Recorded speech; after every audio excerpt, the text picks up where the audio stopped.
Australia. It has over 25,000 kilometres of coastline, and with the Aussies' love for the beach, it's a safe bet that at some stage you'll have to drive on one. Problem is, so many people new to four-wheel driving get themselves stuck in soft sand by not following some very basic techniques that will make your beach driving experience a far happier one. We explore these techniques in this episode.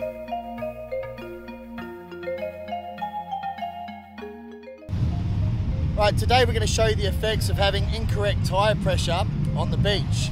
So at the moment the Patrol has its tyres blown up to 32 psi.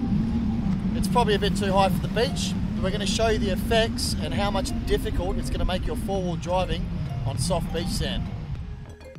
Here is a typical soft sand exit off the beach.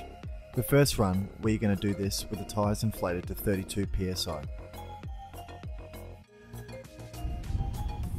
Patrol is in four-wheel drive, but due to not having the front locker engaged, the inner passenger side wheel starts to spin. As you can see here, Shorty's buried her tyres pretty deep into the beach sand, and this is the effect of having your tyre pressures too high on the beach.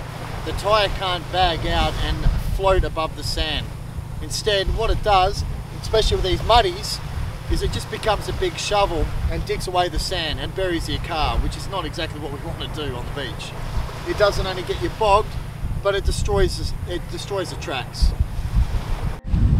So as we've seen at 32 psi, tyres are much too hard for this type of sand, especially being this soft and this close to the water. What we're going to do is use a set of Staun tyre deflators. Bring the car down, well, what I think about 15 psi, and give it another crack.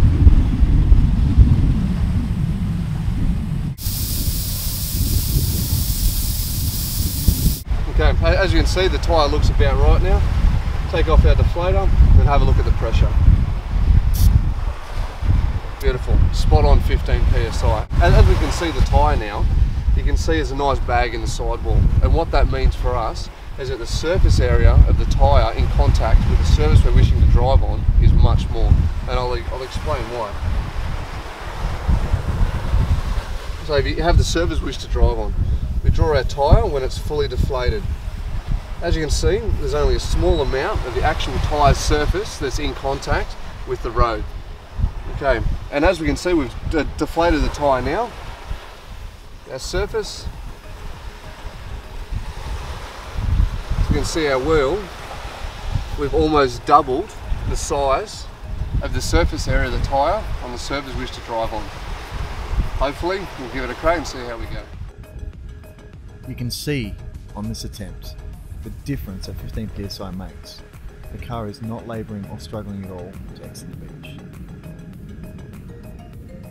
And as you can see there was a perfect demonstration. How much easier was that to get up that beach? One, you can get up to the beach, and two, you're not damaging the tracks for other cars. So from now on, next time you go to the beach, just let your tyres down. 15 psi for us seems to be the magical number.